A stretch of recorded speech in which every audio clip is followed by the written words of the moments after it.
Well, that's not working. Computer has no clue this thing is plugged in. Better switch the USB cable. Nope, that's not it. I'm gonna have to write to FX and tell them, send me another one. Computer just isn't recognizing this thing. Done. Let's play with the menu. At least I'll know how it works after I get a new unit. I'll press the volume button. Play with the gain, the filters. Aren't there a lot of inputs on this? How do you switch the input? Okay, let's look at the manual. But you shouldn't have to look at a manual because men don't do that. You change inputs, by short pressing the power select button. Since I couldn't figure that out, we'll have to assume a bad interface design. After all, I'm not stupid. The menu shows I'm on optical. Oh look, USB. Oh, computer just recognized it. Shoot, should I send another email to my contact telling them I figured it out? Or should I not point out my stupidity in the review? No, I'll just tell them I resoldered the motherboard and fixed it. Sent.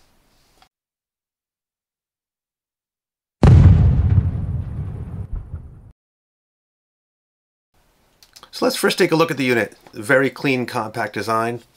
Lots of space for inputs and output cables. The interface. Look how a $199 product clearly tells you it's receiving PCM 48 kHz. What input you're on, and gain mode. I point this out because it still blows me away that the much more expensive Rose Technics I reviewed a couple months ago told you jack shit about what was going on.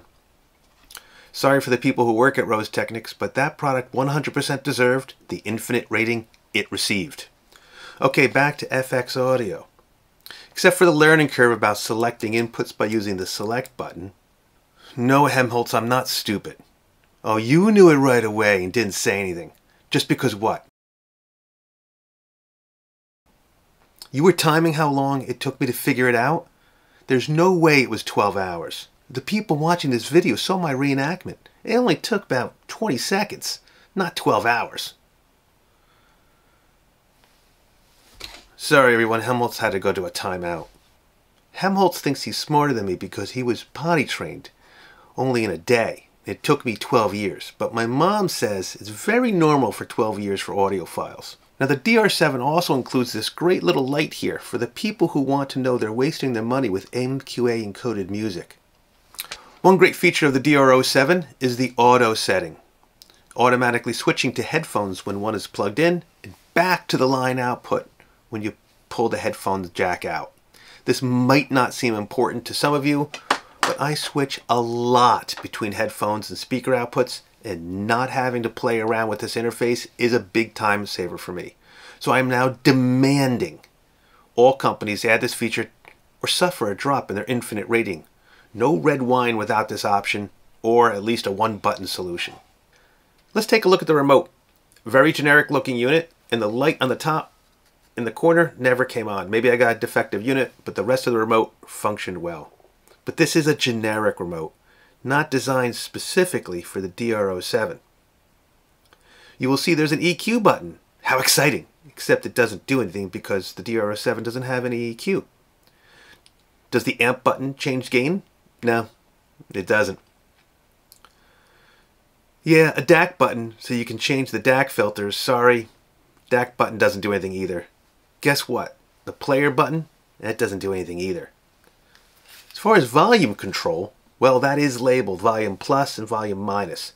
But guess what else controls the volume? Fast forward and reverse buttons. You're not using the remote to skip songs in your playlist.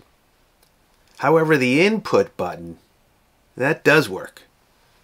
So under the volume control, you get one of the 5 buttons working. Using the select button, marked OK, you can change gain and filters. But you can also do that by long pressing the volume button on the unit itself. I told you in my Weem Pro Plus review, the optional $19 remote is a must. Well, the free remote on the DR07 is eh. And another one item I found annoying is changing inputs. Say you go from optical back to USB. Well, my streaming app on the computer would not play anything until I shut it down and restarted it. This does not happen with my RME ADI2 DAC or with any other DAC I've ever tested for that matter. So there's something different about the Windows driver. Not that this should be a problem for most people, because you won't be switching inputs while actually listening to music.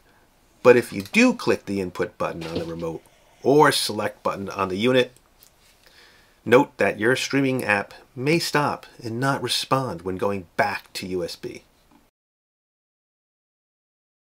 Low gain mode was surprisingly loud on the 6.5mm input.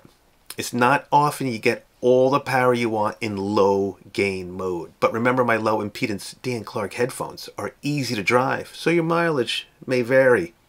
In high gain mode, the DR07 is spec'd at 1100 milliwatts on the 6.3mm output. But again, your mileage may vary. Let me explain. Testing in high gain mode on my 12 ohm Dan Clark Aeon 2s, the DR07 did begin to distort past the 70 mark on the volume control.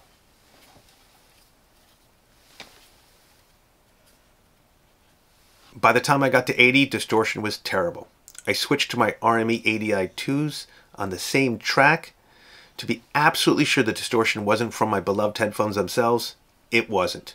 The RME2 went to near full volume without any noticeable distortion, and the headphones were much, much louder than on the DR07 when it began to distort. I will say that those of you who have easy to drive headphones will probably never have to leave low gain mode. Very few people will need high gain mode, and it is a very well behaved under volume level 70 into 12 ohms. Unfortunately, at around 65, it is the same output level as low gain is around 99, so you just have a little extra power before you'll run into distortion issues in low ohm headphones. So I took out my 36 ohm rated AKG 812s and went into high gain mode. No issues. They got loud. It was like having a little pair of edifiers right on my desk. So if you're interested in ruining your hearing, the DR07 will happily comply if you have headphones with a higher impedance. It is also important to mention the DR07 makes a noticeable click noise.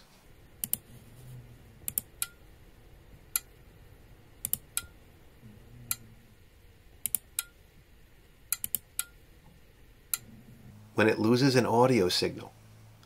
Say you close down your streaming player. More annoying is if you have nothing playing and you get a notification alarm. It will click when the computer sends the transmission signal, and it will click again when that signal goes away. I really wouldn't call the sound bothersome, but it drew my attention, and as my subscribers know, you don't want my attention. I listened to my normal 600 hours of Bish with a little Rebecca pigeon thrown in to test for sibilance. Everything I threw at the DR07 was flawless. There was punch to Bish's ultimate track, Speak to Me, that only a near reference product can deliver. Vocals, male and female, were produced with perfection. Male vocals in the Pentatonics, Hallelujah, were rendered impeccably. And in Bish's 22-minute masterpiece, The Revealing Signs of God, the soundstage was full. Channel balance is excellent, especially in Bish's Fearless, a song that really demands perfect separation. It's fair to say that at this time, in 2024, DACs and headphone amplifiers have come so far that we just need more if they're going to get stamped with a best of label. The DR07 lacks an amplifier to play deafening levels into low ohm headphones, and it lacks parametric EQ. At $200, I don't feel I'm nitpicking to ask for these. The FiiO K11 has similar credentials in power using the 4.4mm balanced output, and its DAC capability is spot on. So is it so much to ask for parametric EQ and a better interface for another $70, and maybe an amplifier that can use low impedance headphones at all volume levels? I'm not even asking for balanced outputs at this price. Well, maybe I just did. So we've got a reference quality DAC, an amplifier that lacks the ability to drive low ohm headphones, and it's missing a few features. Out of all my ratings, this may be the first one ever where most of my viewing audience haven't already guessed the rating.